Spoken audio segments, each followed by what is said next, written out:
Hey friends, Pastor Bill Walden here with Build Up the Church. This is a devotional word for December 25th, 2024. This is Revelation 18.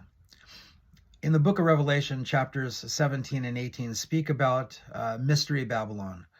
And it is speculated by many, and I'm in this camp as well, that Babylon stands for an ungodly world system. In chapter 17, it seems to point to a worldwide ungodly religious system that is eventually done away with by the other half of Babylon, which is the economic system. So Antichrist uses both of these sides of the coin, if you will, religious Babylon, financial Babylon, to further his causes. When he doesn't need religious Babylon anymore, he does away with it. When he is making his money and all of that and being empowered by economic Babylon, we see some horrible things happening. I'm going to read through Revelation 18. I'm reading the New Living Translation, and it's really a very sad commentary on the hard-heartedness of humanity who hold money so dear that they devalue human life. And so it becomes obvious as I read through it. I'll make a few comments. Revelation 18, New Living Translation. After all this, I saw another angel come down from heaven with great authority, and the earth grew bright with his splendor. He gave a mighty shout, "Babylon is fallen, the great city is fallen. She has become a home for demons. She is a hideout for every foul spirit, a hideout for every foul vulture." So it very well may be that Babylon is actually rebuilt. I don't think so. I think Babylon comes to stand for a financial system. It's like when in the United States, when we say Wall Street, immediately people think about banking and the financial system. It's that kind of connection. She's a hideout for every foul spirit, a hideout for every foul vulture and every foul and dreadful animal. For all the nations have fallen because of the wine of her passionate immorality. So this is an economic system that affects the entire world. The kings of the world have committed adultery with her. Because of her desires for extravagant luxury, the merchants of the world have grown rich. So it's a materialistic financial system that doesn't live just for the basic needs, but extravagant luxuries, luxurious living at the price of human lives. Verse 4, then I heard another voice calling from heaven, "Come away from her, my people. Do not take part in her sins, or you will be punished with her. For her sins are as piled as high as heaven, and God remembers her evil deeds. Do to her as she has done to others. Double her penalty for all her evil deeds. She brewed a cup of terror for others, so brew twice as much for her." During the Great Tribulation period, people still can become Christians, and apparently some are still doing business with this Babylon financial economic system, and God is calling them out because the whole system is going to be judged. Verse 7, she glorified herself and lived in luxury, so match it now with torment and sorrow. She boasted in her heart, saying this, "I am queen on my throne. I am no helpless widow. I have no reason to mourn." So the mentality of this luxurious living is, I don't need anybody. I have everything I need. Anything I need, I get through my own efforts.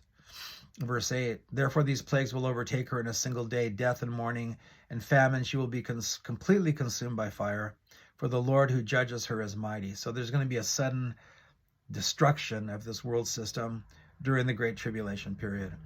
And the kings of the world who committed adultery with her and enjoyed her great luxury will mourn for her as they see the smoke rising from her charred remains. They will stand at a distance, terrified by her great torment. Now notice the cry of their lament.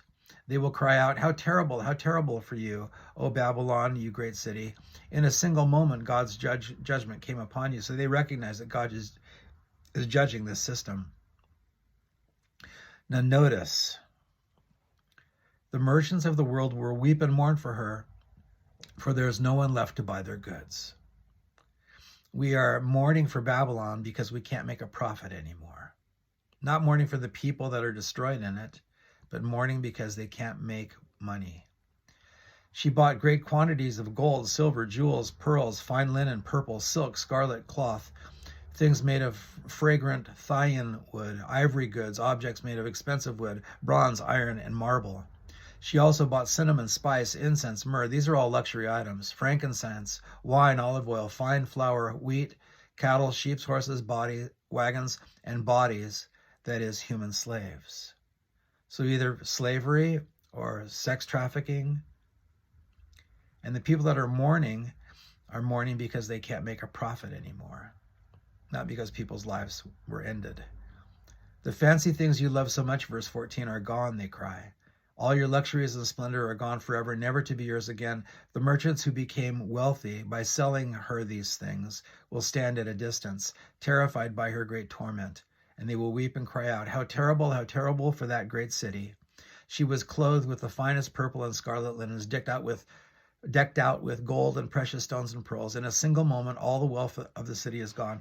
Not all the lives ended, but the wealth is gone. And the captains of the merchant ships and their passengers and sailors and crews will stand at a distance. They will cry out as they watch the smoke ascend, and they will say, where is there another city as great as this? And they will weep and throw dust on their heads to show their grief, and they will cry out, how terrible for that great city. The ship owners became wealthy by transporting her great wealth on the seas. In a single moment, it's all gone again. We're not sad because lives were lost. We're sad because we can't make money. The Bible tells us that the love of money, not money, but the love of money is the root of all kinds of evil. And clearly, this generation that sees economic, financial Babylon judged by God, they don't care about people. They just care about losing revenue. Rejoice over her fate, O heaven, and people of God and apostles and prophets, for God at last has judged her for your sakes. Then a mighty angel picked up the boulder the size of a millstone, threw it into the ocean, and shouted, just like this, the great city Babylon will be thrown down with violence and never be found again. The sound of harps, singers, flutes, and trumpets will never be heard in you again. No craftsmen, no trades will ever be found in you again. The sound of the mill will never be heard in you again. The light of the lamp will never shine in you again. The happy voices of brides and grooms will never be heard in you again. For your merchants were the greatest in the world. Nobody did business like Babylon. And you deceived the nations with your sorceries, deceiving people away from God for the sake of financial gain. In your streets flowed the blood of the prophets and God's holy people, and the blood of people slaughtered all over the world. They valued money and they didn't value human life. And so that, dear people, is a snapshot of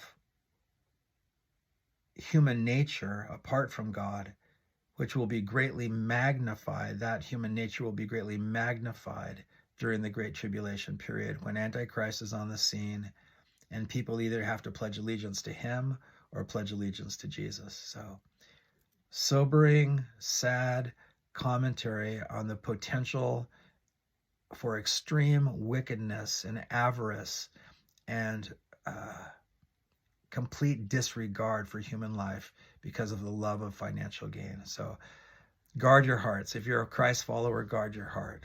The love of money is the root of many kinds of evil. If you're not a Christian, obviously, I ask and encourage you to consider Jesus Christ. Is your money keeping you from Jesus? Your money's going to perish, but your soul's going to go on forever. So we need to decide where that's going to be. So lots of things to think about. Thanks for watching.